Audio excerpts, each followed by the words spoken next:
በህይወት ትልቁን ትምህርት ልምከር።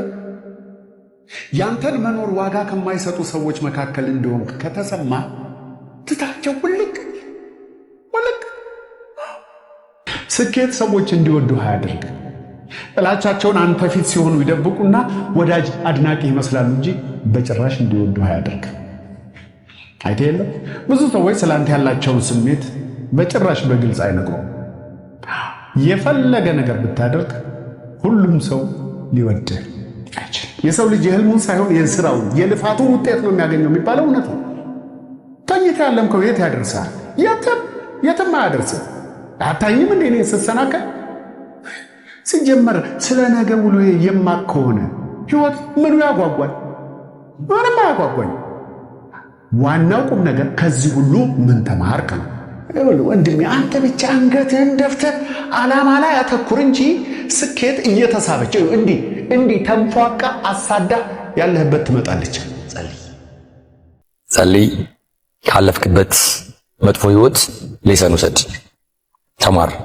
ከራስ ውጪ አንተ ሊያድን የሚችል ማንም ሰው የለም በፍጹም። ሰዎች የማያከብሩት፣ ሰዎች የማይወዱት፣ ሰዎች ጊዜ የማይሰጡት ሰው እንድትሆን ለራስህ አትንገረው። አንተ ራስን ኤክስፔንሲቭ አድርገህ ማሰብ መቻል አለብህ። በዚህ ምድር ላይ ብዙ ተስፋ የሚያስቆርጡ ነገሮች በህይወታችን አፕል ሊያደርጉ ይችላሉ። ግን ያንን ስትሬንግዝ ደግሞ ቢውልድ ማድረግ የምትችለው አንተና እግዚአብሔር ብቻ ናችሁ። ሁሉ ውስጥ ያለውን ነገር በሙሉ ለፈጣሪ ንገረው። ከዛ አንተ በቻልከው አቅም ሞክር፣ ጣር። የማይሳካ የማይለወጥ ነገር የለም። ሁሉም ነገር ይቀየራል። አንዳንዴ በቃ መቼ ነው የሚነጋው? መቼ ነው የቀን የሚመጣው? እግዚአብሔር ሆይ ምናምን እንላለን። እግዚአብሔር ላያስችል አይሰጥም። አንተ ጠንካራ ከሆንክ ያንን ኔጌቲቭ ኢነርጂ ወደ ፖዚቲቭ ኢነርጂ ቀይረህ እጅግ በጣም ትልቅ ሌሰን ወስደህ ብርቱ ጠንካራ መሆን ትችላለህ። ሰዎች ሲገፉ አመስግን። በአንተ ህይወት ውስጥ ከባድ ቻሌንጅ ሲመጣ አመስግን። ግሬትፉል ሁን።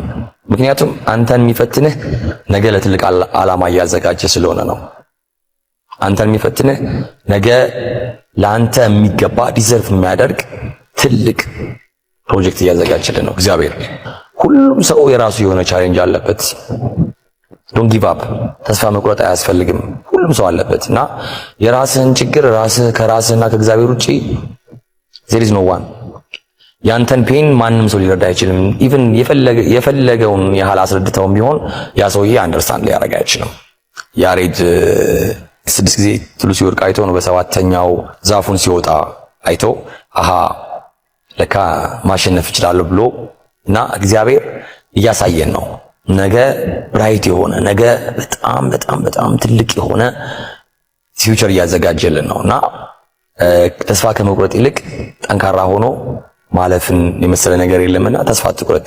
ካለፋ ካልደከም ራስ ላይ ካልሰራ ዓለምማ አያከብርም። ቤተሰቦች ይንቁሃል። አለቃ አይወድም።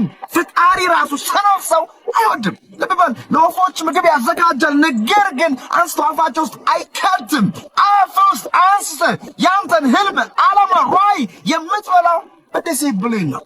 ዲሲፕሊን ማለት የማትወደውን ነገር ልክ እንደምትወደው አድርገህ ሁል ጊዜ ለትልቁ ዓላማ መስራት ነው። ያን ህይወት ይሻሻላል። ስንፍና ግን ከምርጫ አወጣ። ጥንካሬ ብቻ ምርጫ ይሆን።